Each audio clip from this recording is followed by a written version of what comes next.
Hi, my name's Sophia.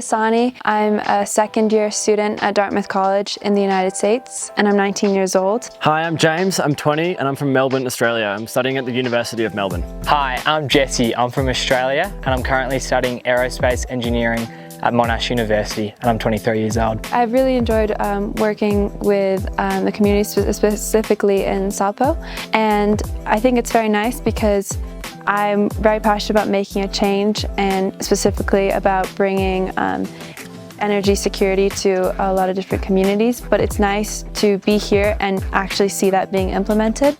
And so getting to see the family and getting to see the work actually affecting their lives is really valuable.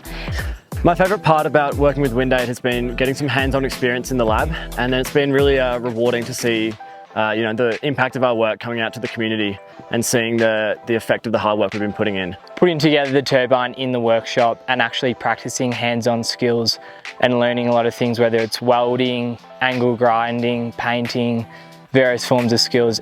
I think one of the biggest takeaways from this program has been seeing the positive impact when working in a team environment. Just when you're in a collaborative environment, you're able to achieve way more and learn so many new things. And I also think that it's allowed us to be more efficient and help more families and communities. It's been a really amazing experience coming out to the community.